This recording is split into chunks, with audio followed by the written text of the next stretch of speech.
Vronsky. Hello and welcome. I am Sir Shudder. Before we begin, if you enjoy my content, please like and subscribe and hit the notifications icon to see when I've done another video.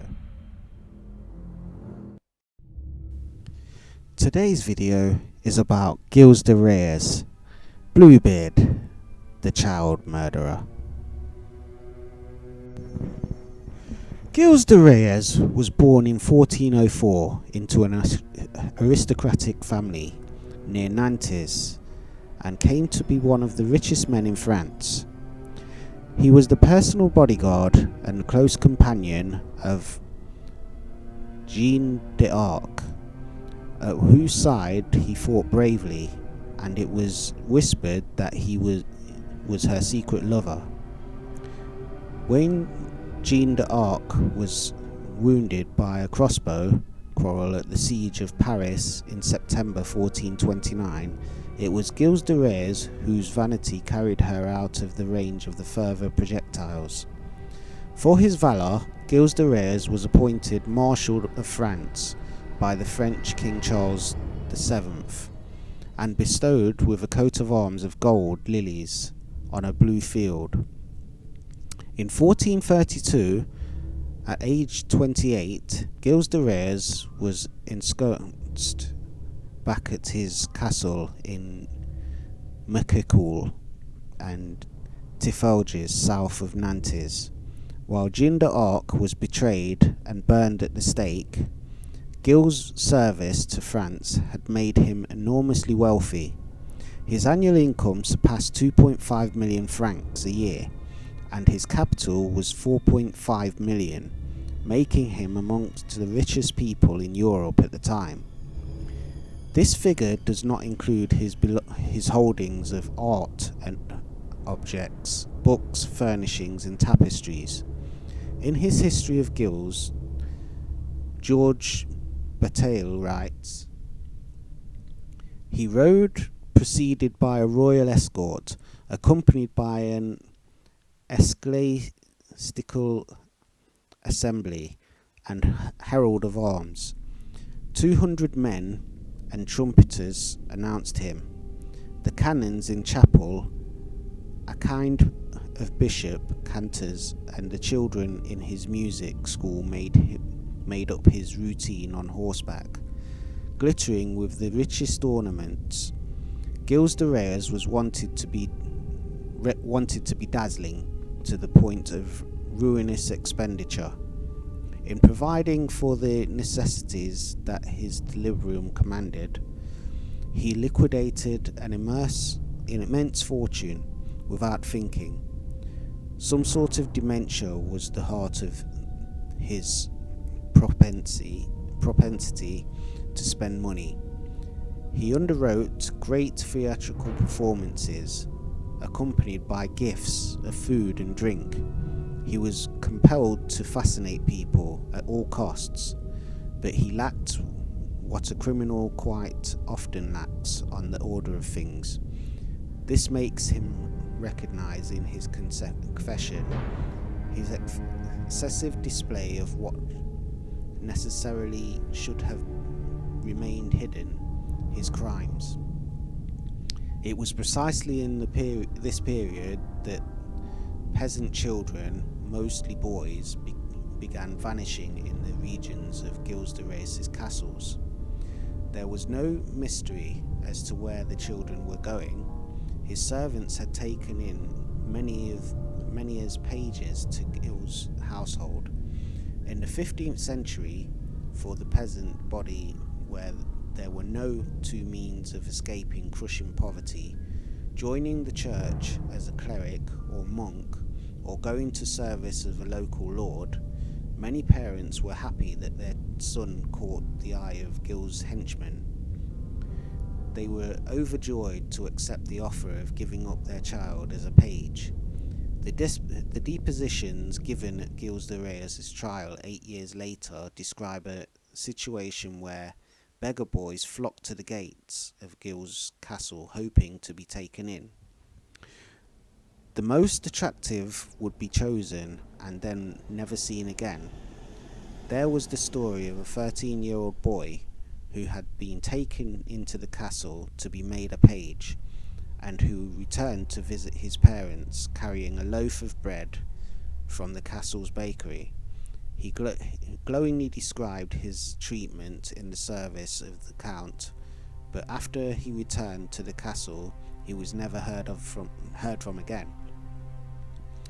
When parents inquired of their missing children, they were told that they had been assigned to more distant castles belonging to Gilles, or that they had happily entered the service of faraway lords who on their visits to Gilles took a liking to the lads. At one point, children as ransom for captured French lord.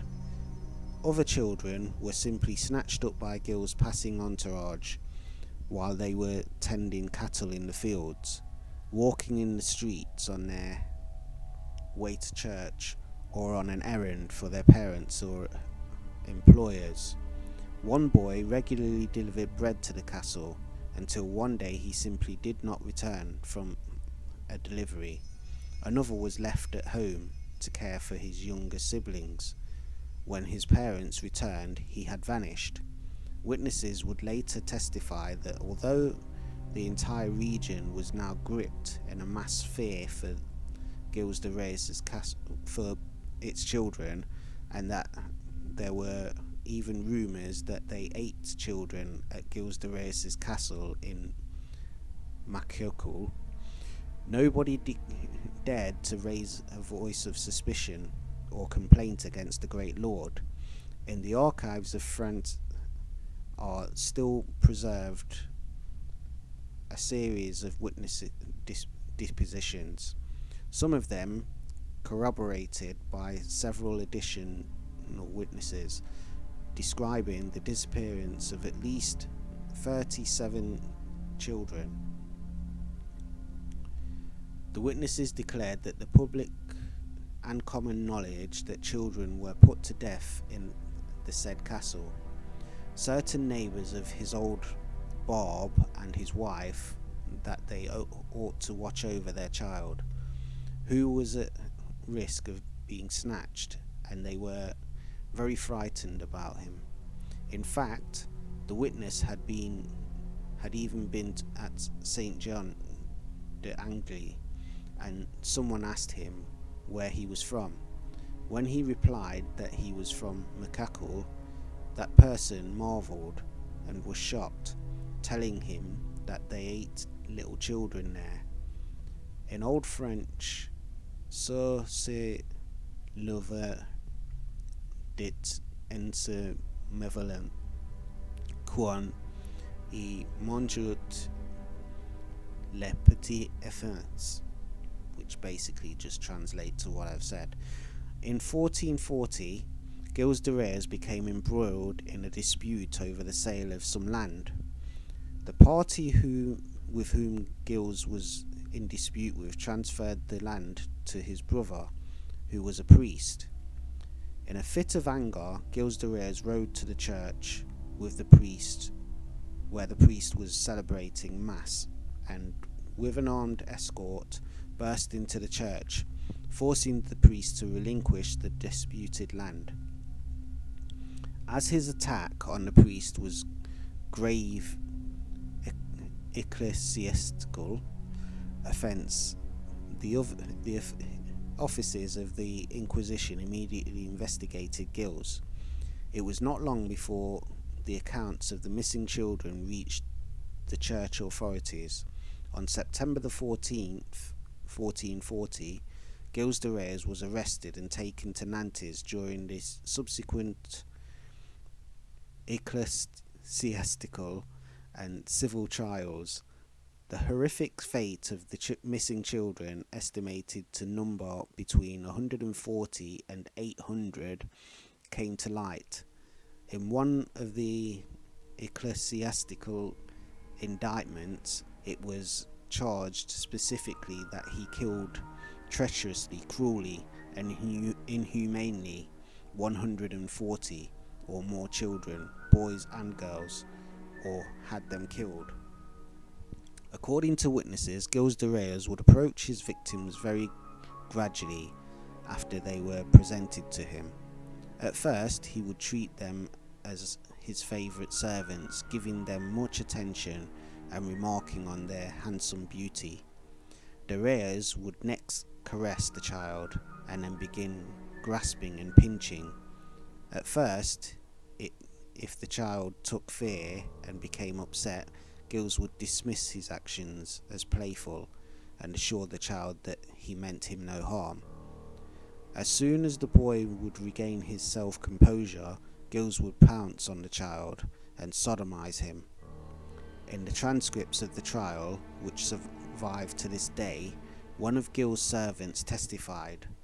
The accused exercised his lust once or twice on the children, then he killed them, sometimes with his own hand, or had them killed. Sometimes they were decapitated and dismembered. Sometimes he cut their throats, leaving the head attached to the body. Sometimes he broke their necks with a club.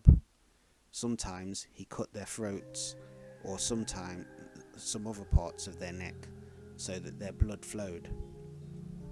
Often he loved to gaze at the severed heads and show them to the witness and to Etienne Corolliot, asking them which of the heads was the most beautiful.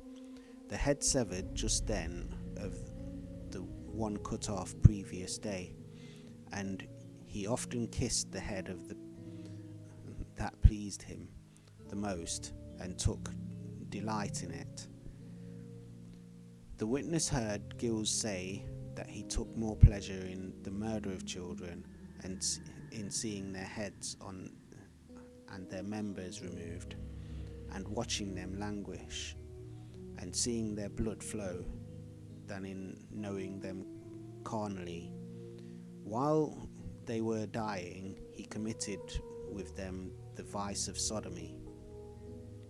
Gilles de Rais himself confessed, "Because of my passion and my sensual delectation, I took and caused be taken and great number of children.